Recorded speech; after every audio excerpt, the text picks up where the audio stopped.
இன்னைக்கு எத்தனை உயிர் இறந்திருக்குது தெரியுமா? தமிழ்நாட்டை பொறுத்த வரைக்கும் சொல்றேன், எத்தனை உயிர் இறந்திருக்கு தெரியுமா? 8 லட்சம் பேர் செத்து போயிருக்காங்க. இது என்னடா புது பொருளியா இருக்கு? 8 லட்சம் பேர் செத்து போயிருக்காங்க. 8 லட்சம் பேர் பாதிக்கப்பட்டிருக்கிறாங்க. இறந்தவங்க பாத்தீங்கன்னா கிட்டத்தட்ட ஆயிரக்கணக்கில் இறந்து போயிருக்கிறாங்க. 8 லட்சம் பேர் பாதிக்கப்பட்டிருக்கிறாங்க. ஏங்க வெள்ளையும் ஜல்லையும் போட்டிருக்காரு, பேப்பர் கூட படிக்க தெரியாது. அவரை பத்தியே உங்களுக்கு தெரியாது. வாட்ச் கட்டி இருப்பாரு, மணி பார்க்கவே தெரியாது. பேப்பர் வச்சிரு. இன்னைக்கு நான் சொல்றேன், நான் எல்லாருமே சொல்றாங்க அடுத்த முதலமைச்சர் அப்படின்லாம் சொல்லுவாங்க.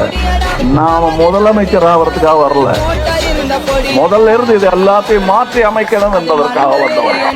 நானாவது சைக்கிள்ல லைட் இல்லாம வரேன், பின்னாடி ஒருத்தர் சைக்கிளே இல்லாம வரேன்.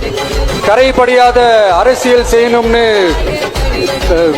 நம்பிக்கை இருக்கு.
முன்னந்தோன்றிய நிலத்தில் முகிழ்த்தவர், மூத்த தமிழ்மொழி குணர்வில் மூத்தவர், கண்ணன் பாண்டியன் குமரி குடிமையர், திசையலாம் பரந்துலகை அளந்தவர், இன்னரும் இயலிசை நாடகம் யாத்தவர், இந்திய நாவலன் தேயத்து இறைமையர், என்ன வியப்படா இவர்கள் தமிழர்கள்.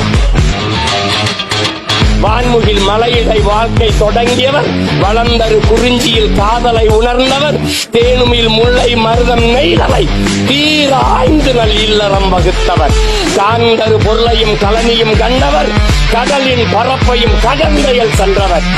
ஏன் தம்பி தெரியுமா இவர்கள் தமிழர்கள்? ஆங்கிலம் அறிவறிவின் இயேசு பிறந்த 500 ஆண்டுகளுக்கு பிறகு உருவான மொழி ஆங்கிலம்.